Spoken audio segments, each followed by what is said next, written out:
Juliane Sénolard, salut. Salut Alexis. On se croise évidemment au quotidien parce que tu es parmi nous ces temps-ci, détentrice de la bourse Fernand Séguin, ce qui te vaut ce passage au décrypteur. Et ça tombe bien parce qu'un de tes grands champs d'intérêt, c'est la désinformation sous toutes ses formes. Et là, tu t'es intéressé pour le segment d'aujourd'hui à la santé personnelle. Comment les gens utilisent la santé, le web en fait, pour s'informer sur leur propre santé personnel. Ça, c'est un phénomène qui est en constante évolution. Absolument. Mais c'est une tendance qui n'est absolument pas nouvelle. On le sait, ça fait plusieurs années qu'on utilise souvent les outils numériques, Internet, pour aller s'informer sur notre santé. Puis c'est 90 des Canadiens environ qui utilisent. 90? Oui, 89 pour être exact. Mais quand même. C'est énorme. Mais on a l'apparition de l'intelligence artificielle actuellement qui est en train de rebrasser les cartes. De plus en plus de Canadiens, de Québécois utilisent l'intelligence artificielle pour aller générer des plans de traitement pour aller trouver de l'information, et notamment en nutrition personnelle. Donc, on l'utilise de toutes sortes de façons. On l'utilise pour créer un plan alimentaire, on l'utilise pour suivre les calories des aliments qu'on ingère. Des fois, c'est vraiment pour du coaching personnalisé. Donc, ça prend beaucoup de place dans la vie. Il y a beaucoup de gens qui vont se reconnaître, qui l'utilisent un peu au quotidien. Mais il y a de plus en plus de recherche qui se fait là-dessus parce que, bon, c'est nouveau, mais il y a de la recherche qui commence à émerger. Et ce mois-ci, justement, il y a une étude d'importance qui est parue dans la revue Frontiers in Nutrition, qui est quand même une référence dans le domaine, qui montre que dans une utilisation auprès d'adolescents qui voudraient générer des plans alimentaires, l'outil, donc le robot conversationnel, il va suggérer des recommandations trop basses en calories ou dans lesquelles vont manquer certains nutriments qui sont essentiels à la croissance. Tout ça, c'est quand même assez préoccupant. Et il y a de nombreux experts qui commencent à tirer la sonnette d'alarme en se demandant est-ce que l'utilisation de ces outils-là est à recommander ou au contraire, il faudrait y aller avec un peu plus de prudence. Oui, c'est un nouveau constat, de nouveaux questionnements. C'est important d'en parler. Exactement.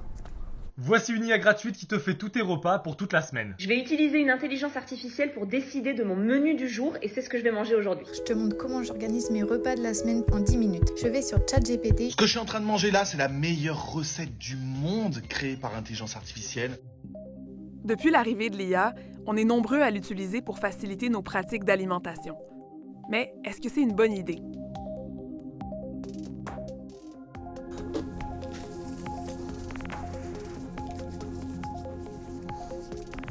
Bonjour, monsieur. Ça va bien? Jérémy Fanley, je suis nutritionniste au CHUM. Ça fait 5 ans maintenant que je suis au CHUM. Fait que le sujet de l'heure, c'est l'IA. Ouais. Quels usages tu vois que les gens font de cet outil-là? Ça va être souvent des croyances qui ont été faites justement en consultant, par exemple, l'intelligence artificielle. Puis ils peuvent avoir des croyances de dire, j'ai pas besoin de manger autant ou je devrais pas manger autant parce que je le sais. Mais je le sais, c'est basé des fois sur l'IA, justement. Hello, aujourd'hui je vous montre comment ChatGPT m'aide à faire un déficit calorique. Alors il faut savoir que mon déficit calorique, je l'ai calculé aussi grâce à ChatGPT en lui donnant quelques informations.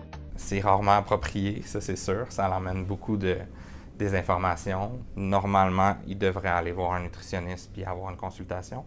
Mais là, dans ce cas-là, ils vont juste consulter le modèle de langage, avoir un plan alimentaire ou poser une question, puis ensuite ils vont prendre les conclusions telles quelles. L'utilisation de l'IA en matière de santé personnelle est en croissance. 46 des Québécois disent utiliser des modèles de langage comme ChatGPT ou Gemini à des fins thérapeutiques. C'est 39 à l'échelle canadienne. À ce jour, il existe cependant peu de données spécifiques quant à son utilisation en matière d'alimentation. Pour la professeure en nutrition à l'Université Laval, Sophie Desroches, l'IA est résolument en train de transformer les pratiques alimentaires du public.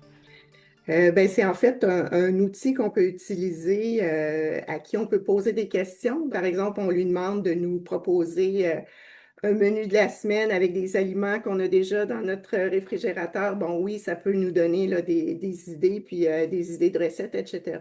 C'est plus pour la planification de tous les jours, je dirais, que ces outils-là peuvent nous aider. Par contre, c'est une chose de proposer un menu. Mais si on va voir un professionnel de la santé, il va aller voir le contexte aussi dans lequel on mange. C'est quand même des entreprises privées au final qui ont ça. Ils ne sont pas responsables vraiment des réponses qu'ils donnent. Moi, j'ai une responsabilité de donner la bonne information.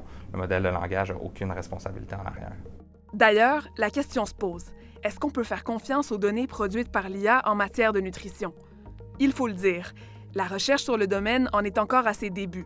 Mais le consensus qui commence à se dégager, c'est que, bien que les modèles de langage produisent des données généralement plutôt exactes, ils génèrent parfois des erreurs importantes.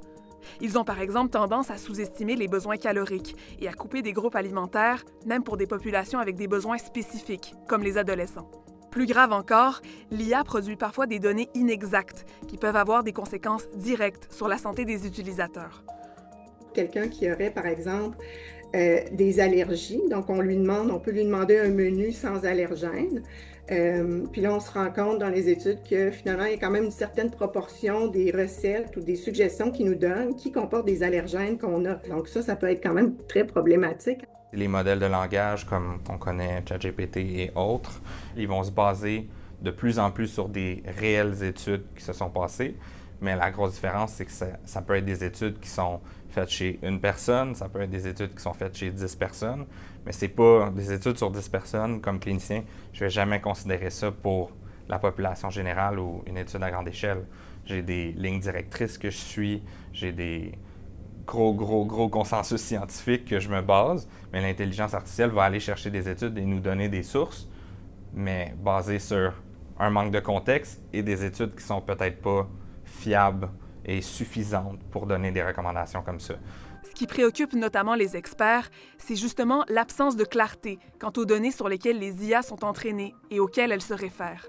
Dans un contexte où la désinformation abonde sur Internet et où les recommandations officielles en matière de nutrition sont de plus en plus critiquées, comme aux États-Unis, la question suscite des inquiétudes.